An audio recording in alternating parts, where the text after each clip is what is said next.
बिस्मिल्लाहिर्रहमानिर्रहीम। मैं डॉक्टर मोहम्मद वसीम अल Razzaq Medicare hospital में एज ए जनरल प्रैक्टिशनर काम करता हूँ।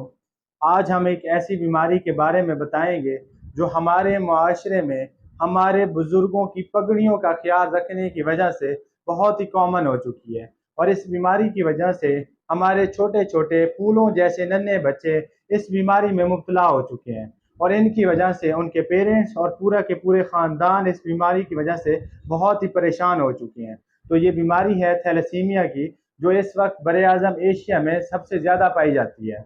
कुछ दिन पहले मैं बहावलपुर में बहावल विक्टोरिया हॉस्पिटल गया हुआ था, तो वहाँ पे मेरे एक दोस्त जो कैजुअलिटी डिपार्टमेंट में काम करते हैं, तो वो बता रहे थे कि इस तरह के केसेस हमारे पाकिस्तान में बहुत ज़्यादा हो चुके हैं और हमें सुबह सुबह 6 बजे बहुत ही अफसोस के साथ, बड़े ही गमज़दा दिल के साथ छोटे छोटे नन्हे नन्हे बच्चों को थैलेसीमिया सेंटर रेफ़र करना पड़ता है। तो आज हम इस वीडियो में इस बीमारी के बारे में बताएंगे और इस बीमारी के बढ़ते हुए केसेस की वजूहात के बारे में बताएंगे, इसकी अलामात के बारे में बताएंगे और इसके इलाज के बारे में बताएंगे। वीडियो देखने से पहले आप हमारे चैनल को सब्सक्राइब कर लें और बेल आइकन को दबा लें। अब थैलेसीमिया है क्या? तो थैलेसीमिया एक खून की बीमारियों का मजमुआ है। अब इसमें होता क्या है कि हमारे खून में एक प्रोटीन है जिसे हम हीमोग्लोबिन कहते हैं, जो खून के सुर्ख खुलियों यानी रेड ब्लड सेल में पाई जाती है और जिस्म के मुख्तलिफ हिस्सों तक ऑक्सीजन ले जाती है। अब थैलेसीमिया वाले पेशेंट में होता क्या है कि ये जो प्रोटीन है जिसे हम हीमोग्लोबिन कहते हैं, ये बाकायदगी के साथ नहीं बनती, यानी इसकी पैदावार में बिगाड़ आ जाता है। अब सवाल आता है कि ये इसकी इसकी जो पैदावार में बिगाड़ क्यों आता है? तो उसकी वजह यह है कि ये जो हीमोग्लोबिन है ये एक जीन से पैदा होती है। अगर आपका जीन्स जो है ना वो डिफेक्टिव है, तो आगे जो उसकी बनने वाली जो प्रोटीन है वो भी डिफेक्टिव पैदा होगी, मतलब उसमें बिगाड़ आ जाएगा। अब जो थैलेसीमिया बीमारी है ये भी एक मारूसी बीमारी है, यानी ये हेरिडिटरी डिजीज है। ये पेरेंट्स से बच्चों में मुंतकिल होती है। अगर कोई डिफेक्टिव जीन्स पेरेंट्स से बच्चों में आ जाएगा तो उस बच्चे में जो है ना हीमोग्लोबिन प्रॉपर जो है ना एक जो है ना बाकायदगी के साथ नहीं बनेगी, उसमें बिगाड़ आ जाएगा, तो तब जो है ना उस बच्चे में ये बीमारी पैदा हो जाएगी।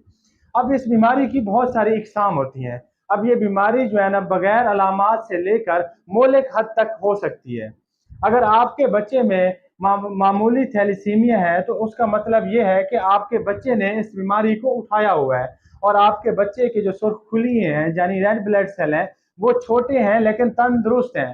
तो इस तरह के पेशेंट को हम थैलेसीमिया माइनर के नाम से लेबल करते हैं। जो इसकी जो दूसरी इकसाम है जिसे हम थैलेसीमिया मेजर कहते हैं, जिसको मजीद आगे 2 इकसाम में तकसीम किया जाता है।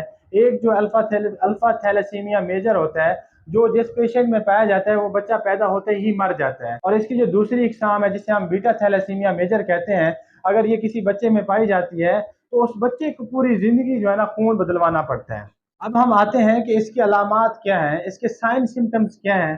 तो इसके जो साइन सिम्टम्स हैं वो खून की कमी वाले पेशेंट जिसे हम अनीमिया कहते हैं उससे मिलते जुलते हैं। अब इसमें होता क्या है कि एक तो पेशेंट की जो जल्द है वो जर्द पड़ने लग जाती है, दूसरा उसको तो भूख नहीं लगती, जो है ना थकावट बहुत ज़्यादा जल्दी हो जाती है, चिड़चिड़ापन आ जाता है, और इसके अलावा उसका पेट जो है ना गैर मामूली बढ़ने लग जाता है, उसकी जो सर की हड्डी है वो गैर मामूली तरीके से बढ़ने लग जाती है। तो ये सारी अलामात हैं जो आप अपने बच्चे में बिल्कुल देख सकते हैं, ऑब्जर्व कर सकते हैं। अगर आपको इस तरह की अलामात नज़र आने लग जाएँ तो आप अपने डॉक्टर के पास जाएँ, उनको हिस्ट्री दे के आप जो है ना थैलेसीमिया की जो है ना टेस्ट करवा सकते हैं। हम आते हैं कि हमारे माशरे में इस बीमारी के बढ़ते हुए केसेस की वजह क्या है। तो हमारे माशरे में इस बीमारी की जो सबसे बड़ी वजह है वो है कज़न मैरिज। अब क्योंकि ये एक मारूसी बीमारी है, ये एक हेरिडिटरी डिजीज़ है, इसने पेरेंट्स से बच्चों में मुंतकिल होना है।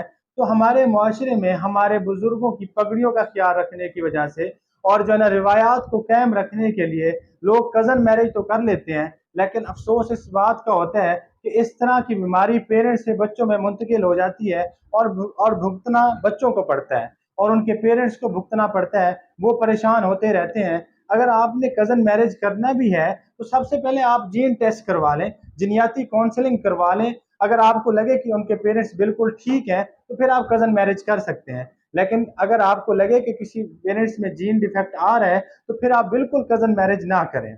अब हम आते हैं इस बीमारी के इलाज पे। تو اس بیماری کا علاج صرف ایک ہی ہے کہ آپ جو ہے نا پورے زندگی اس بچے کا خون بدلواتے رہیں. لیکن یہاں پہ بھی کچھ چیزیں بہت ہی امپورٹنٹ ہیں. وہ یہ ہے کہ آپ ہمیشہ جو بچے کا خون بدلوانا ہے تو آپ گورنمنٹ کے جو بنائے ہوئے جو ہے نا تھیلیسیمیا سینٹر ہیں وہاں جا کے آپ صرف پیکڈ RBC صرف جو ہے نا سرخ پھلیے جو ہے نا چینج کروائیں، نہ کہ جو ہے نا پورا خون لگواتے رہیں. اب ہمارے ہاں ہوتا کیا ہے کہ اگر کوئی تھیلیسیمیا کا بچہ ڈائگنوزڈ بھی ہو جائے تو جو پیرنٹس ہیں وہ گھر بیٹھے جو ہے نا پورا کا پورا خون لگوا دیتے ہیں، جس کی وجہ سے بچے کو اور بہت زیادہ کمپلیکیشن ہونے لگ جاتی ہیں. کیونکہ تھیلیسیمیا والے مریض میں پہلے سے جو ہے نا آئرن کی مقدار بہت زیادہ ہوتی ہے. اگر آپ اس کو جو ہے نا پورا خون لگواتے رہیں گے، اس سے جو ہے نا اس کے جسم میں آئرن کی مقدار اور زیادہ بڑھ جائے گی، جس کی وجہ سے اسے کمپلیکیشن ہونے لگ جائیں گی. اس کے علاوہ اگر آپ اپنے بچے کو کسی انکوالیفائڈ کے پاس لے کے چلے جائیں گے یا کسی پیر کے پاس لے کے چلے جائیں گے تو اس سے جو ہے نا اس کی طبیعت بہت زیادہ خراب ہو سکتی ہے. تو آپ ہمیشہ اس سینٹر پہ جائیں جہاں پہ کوالیفائڈ ڈاکٹر بیٹھے ہوں، جس کو اس بیماری کا پتہ بھی ہو، تو اس سے آپ جو ہے نا میڈیسن لے سکتے ہیں. کیونکہ اگر آپ کسی انکوالیفائڈ کے پاس چلے جائیں گے تو وہ پھر اسے آئرن کی ٹیبلٹس دینا شروع کر دے گا، کیونکہ اسے لگے گا کہ یہ صرف جو ہے نا خون کی کمی کی وجہ سے علامات شو ہو رہی ہیں، اور اس کی وجہ سے اس کے جسم میں جو ہے نا آئرن کی مقدار اور زیادہ بڑھ جائے گی، جو اس کے لیے خطرناک ہو سکتی ہے.